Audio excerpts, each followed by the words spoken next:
Assalamualaikum warahmatullahi wabarakatuh. Sahabat beriman yang dirahmati Allah. Sebelum kita mulai, mari luangkan sejenak menulis sholawat untuk Nabi Muhammad di kolom komentar. Semoga ini menjadi bukti cinta kita, dan kelak menjadi sebab kita mendapatkan syafaat beliau di hari akhir. Semoga Allah selalu menjaga kita dalam keadaan sehat, diberi keberkahan rezeki yang halal, serta dijauhkan dari segala kesulitan hidup. Amin ya Rabbal Alamin. Di tengah hiruk pikuk dunia, ambisi yang tak pernah berhenti, dan gemerlap yang menipu, ada hamba-hamba Allah yang justru memilih jalan sunyi. Mereka tidak dikenal manusia, tidak mengejar panggung popularitas, dan tidak berharap pujian dunia. Mereka hadir di saat orang lain terlelap, pada sepertiga malam terakhir. Waktu istimewa ketika Allah turun ke langit dunia dan menyeru, "Adakah yang berdoa?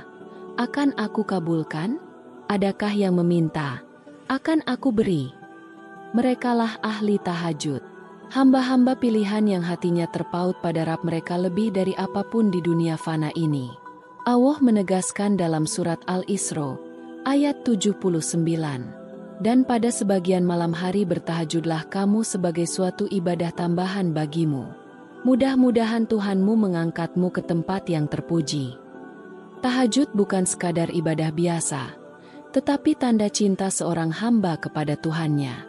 Rasulullah tidak pernah meninggalkan tahajud, meski tubuh beliau penuh luka dalam jihad, meski dalam perjalanan jauh, bahkan ketika sedang sakit.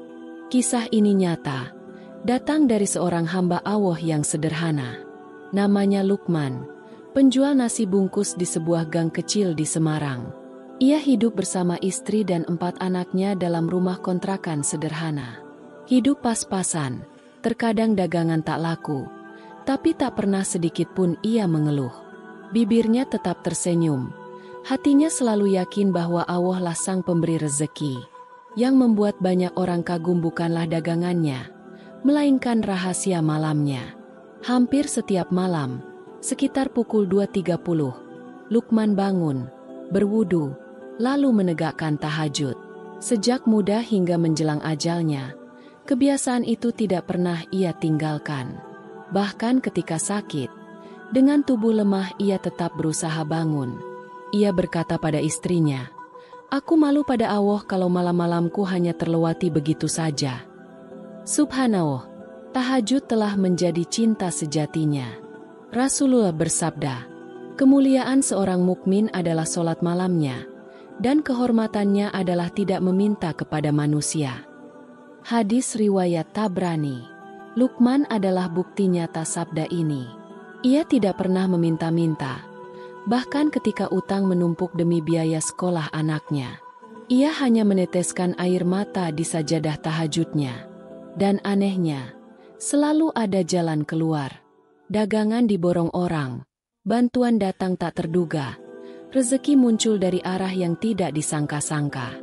Ketika ajal menjemput, Allah memuliakannya dengan cara yang begitu indah.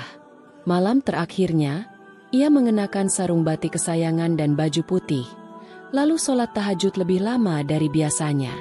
Setelah itu ia duduk bersandar, berzikir dengan tenang hingga ruhnya dijemput Allah dalam keadaan wudu, dalam zikir, dan dengan senyum di wajahnya. Tubuhnya harum saat dimandikan, ringan ketika diangkat ke liang lahat.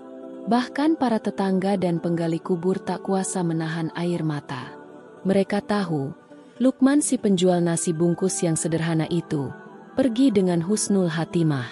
Setelah kepergiannya, anak-anaknya bermimpi melihat ayah mereka duduk di taman indah, mengenakan baju putih, wajah berseri, sambil berkata, "Jangan menangis, ayah sudah bahagia, jaga ibumu, dan sholatlah malam-malam." Sahabatku yang dirahmati Allah, kisah Lukman memberi kita pelajaran besar. Tidak perlu menunggu kaya untuk bersedekah, tidak perlu menjadi ustaz untuk menjadi kekasih Allah, dan tidak perlu menunggu sempurna untuk memulai tahajud. Cukup mulai dari sekarang, walau hanya 2 rakaat setiap malam. Amalan kecil yang istiqomah bisa jadi tiket menuju husnul hatimah. Semoga Allah menjadikan kita hamba-hamba yang mencintai tahajud, meneladani kisah orang soleh, dan kelak dipanggilnya dalam keadaan husnul hatimah, tersenyum dalam wangi rahmatnya. Wassalamualaikum warahmatullahi wabarakatuh.